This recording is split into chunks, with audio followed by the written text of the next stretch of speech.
Projet Brave. Projet Brave, un projet multi-pays mis en œuvre par la Fondation Hirondelle. C'est un projet qui a pour vision le renforcement de la résilience et la viabilité des médias. La radio La Voix de l'Alaba, bénéficiaire à travers son mini-projet Lama d'Agbede, vous propose cette causerie.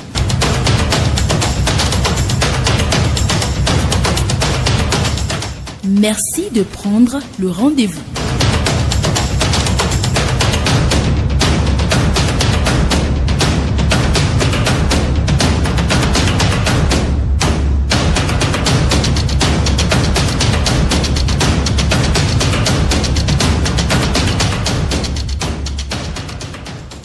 Mesdames, Mesdemoiselles et Messieurs, merci de rester fidèles au programme de votre station La 103.8 FM. Nous parlons aujourd'hui de l'entrepreneuriat agricole et le numérique. Comment concilier les deux pour avoir des résultats concrets? Avec notre invité, nous aurons donc des explications pointues sur les différentes questions qui lui seront posées. Notre invité, Anon Ganeou Kassim Yaya, il est un expert, il va se présenter et nous donner plus de précisions sur son identité. Merci de décliner votre identité au public. Merci beaucoup, monsieur le journaliste. Moi, je réponds au nom de Ganeou Yaya Kassim. Je suis un analyste et programmeur, technicien en réseau informatique et télécommunication et expert en tout ce qui concerne les ventes en ligne et le digital. Donc voilà en quelque sorte quelques casques que je porte pour le moment. Merci. Merci d'avoir répondu présent à notre invitation pour nous éclairer sur la thématique du jour. Alors, pour commencer, qu'entend-on par téléphone portable? Merci beaucoup, monsieur le journaliste. Quand on parle de téléphone portable, c'est un outil de communication qui permet de joindre nos familles, de communiquer avec nos proches, d'échanger, envoyer des messages, des SMS pour s'informer de tout ce qui se passe. Donc voilà en quelque sorte en général ce qu'on peut dire ou bien ce qu'on n'entend pas. Téléphone portable. Et quels sont les types de téléphones qui existent? On peut dire les catégories. Aujourd'hui, nous parlons des téléphones à touche, les téléphones simples et qui sont limités aujourd'hui et les téléphones qu'on appelle les smartphones. Donc les téléphones Android. Oui. Donc ces téléphones ont une fonctionnalité avancée par rapport aux simples téléphones à touche dont nous utilisons entre-temps. Alors, à quoi sert le téléphone portable? Le téléphone portable ou bien le smartphone, le téléphone portable ou bien le temps. Généralement, aujourd'hui, nous parlons des smartphones. Des smartphones, des portables Android. Voilà. Android, voilà. Et aujourd'hui, avec les smartphones, nous arrivons à faire un bon nombre. En dehors de la communication, aujourd'hui, parce qu'on peut dire que les smartphones ne servent pas uniquement pour la communication aujourd'hui. Avec nos smartphones, nous arrivons à faire un bon nombre de choses. Nous arrivons également à utiliser les outils de numérique pour faire un certain nombre d'activités. Par rapport, nous pouvons dire que le smartphone est devenu aujourd'hui un outil de travail et avec cet outil, on peut utiliser les réseaux sociaux, on peut utiliser cet outil pour aller sur des sites internet, sur YouTube pour visualiser des vidéos et même faire un certain nombre d'activités professionnelles. Et comme par exemple rédiger également les rapports, rédiger un document, on peut le faire avec son téléphone et aller sur les plateformes pour vendre ses produits en ligne et pour faire un bon nombre quand même d'activités. C'est un outil quand même très efficace pour nos tâches quotidiennes que nous avons l'habitude de faire. Donc avec nos smartphones, nous pouvons faire assez de choses. Nous ne pouvons pas faire ces activités sans l'Internet. Oui. Alors qu'est-ce que l'Internet a et à quoi sert-il vraiment? L'Internet, c'est l'interconnexion des réseaux. Quand on parle de l'Internet, c'est un réseau mondial. C'est grâce à l'Internet, aujourd'hui, nous arrivons à joindre un ami qui se trouve en Chine, à joindre un ami qui se trouve au bout de l'autre côté, ainsi de suite. Donc l'Internet, c'est un ensemble de réseaux, ou bien c'est un réseau mondial qui permet d'échanger ou bien de partager des informations ou bien des ressources entre les terminaux, c'est-à-dire entre les portables ou bien des ordinateurs que nous avions. Alors, quelle relation pouvons-nous établir entre les smartphones et l'Internet? Aujourd'hui, on peut dire avoir un smartphone sans Internet, c'est comme un téléphone à touche aujourd'hui.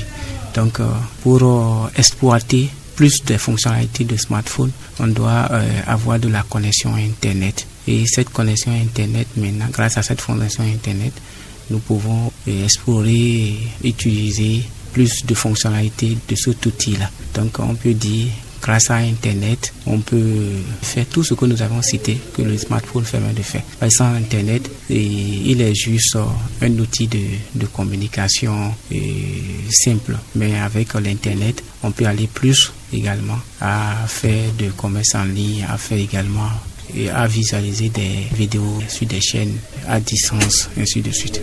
Alors, vous l'avez déjà abordé, c'est-à-dire ce qu'on peut faire avec les smartphones aujourd'hui. Vous disiez qu'avec les smartphones et l'Internet, on peut valoriser ses potentialités, faire les ventes en ligne, faire donc de rapports, ainsi de suite, quand on est intellectuel. Mais un agriculteur, un producteur de soda, par exemple, qui se retrouve quelque part dans une commune du département de l'Atlantique, comment lui peut-il vraiment utiliser le smartphone dont nous parlons avec l'Internet pour pouvoir valoriser ce qu'il produit? Ok, merci beaucoup. Donc avec son smartphone aujourd'hui, combiné avec l'Internet, un vendeur de soda-bi, par exemple, peut vendre son produit sans intermédiaire. C'est-à-dire quoi? Il a sa connexion à la maison, il a ses outils numériques dont on a cité, ou bien il utilise des réseaux sociaux. De ces réseaux sociaux, il peut commencer maintenant à publier ou bien à promouvoir son produit. Donc, il peut vendre son produit sans passer par un intermédiaire ou bien sans aller faire la publicité à la radio. En quoi faisant? Parce que si vous dites qu'il va vendre, mais suffit-il d'aller seulement sur Internet avec son smartphone et commencer par vendre? Qu'est-ce qu'il va faire? D'accord, merci beaucoup. Tout simplement, lorsque un vendeur de soda-bi ou bien de n'importe quel produit maintenant a son produit, il a son téléphone. Je prends un exemple, il a un réseau social. Supposons par exemple, je prends WhatsApp. WhatsApp avec catégorie de WhatsApp qu'on appelle WhatsApp Business. Avec cet outil, il peut également créer des catalogues sur WhatsApp, rédiger des produits, comment dit-on, publier des images, ainsi de suite dans cet outil. Et ceux qui ont son contact en même temps, une fois le contact enregistré, il peut voir tout ce qu'il fait, tout ce qu'il vend. Et par là, par WhatsApp par exemple, on peut le contacter et il peut livrer ses produits. En dehors de WhatsApp, maintenant, il y a des plateformes de vente en ligne, par exemple, des plateformes qu'on appelle Chariot, et il y a quand même un bon nombre de plateformes. Est-ce que ce sont des plateformes gratuites? Oui, ce sont des plateformes quasi gratuites, c'est-à-dire vous créez gratuitement, c'est peut-être après l'achat ou bien de votre produit, vous versez quelques pourcentages, mais pas trop comme ça, quelques pourcentages en contrepartie. Il y a ces plateformes-là et votre activité tourne matin, midi, soir. Donc en quelque sorte, c'est ça. Donc avec cet outil et avec ces outils numériques, comme les réseaux sociaux, WhatsApp, comme TikTok et comme Facebook, il y a aussi Facebook qui est là, qui est un outil idéal pour publier ces produits. Et de là, les gens peuvent vous contacter et acheter vos produits même à distance. Donc vous n'avez plus besoin de vous déplacer à domicile, les gens peuvent commander et vous les livrer. Donc voilà ce que cet outil nous permettra de faire dans ce domaine de vente. Je crois que dans nos prochaines émissions, nous aurons à parler plus d'autres outils afin de permettre à la communauté, surtout agricole, de mieux maîtriser l'utilisation des smartphones. Ganiou Yaya Kassim, nous sommes à la fin donc de cet entretien. Quel est votre mot de conclusion?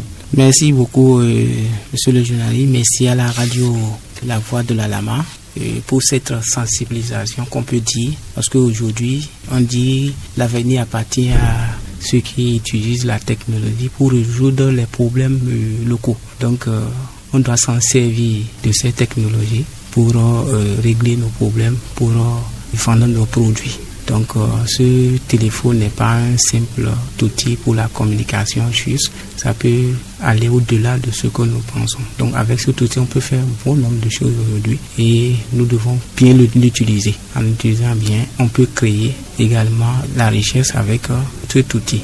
Voilà ce que je peux dire à tous ceux qui nous suivent, que cet outil n'est pas à ignorer. Il suffit seulement de bien l'utiliser et le combiner avec toutes vos activités que vous faites. Vous verrez que ça attire. Merci. Merci à vous, Ganew Yaya Kassim. C'est vous qui êtes notre invité sur cette émission pour nous aider à mieux comprendre l'utilisation des smartphones.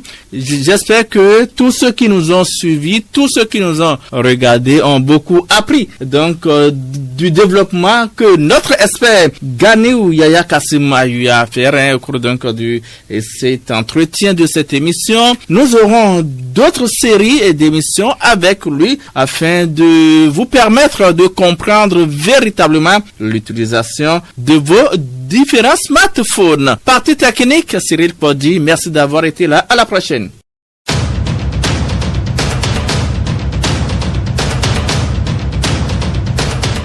Projet Brave. Projet Brave, un projet multi-pays mis en œuvre par la Fondation Hirondelle. C'est un projet qui a pour vision le renforcement de la résilience et la viabilité des médias. La radio La Voix de l'Alaba, bénéficiaire à travers son mini-projet Lama d'Agbede, vous a proposé cette causerie.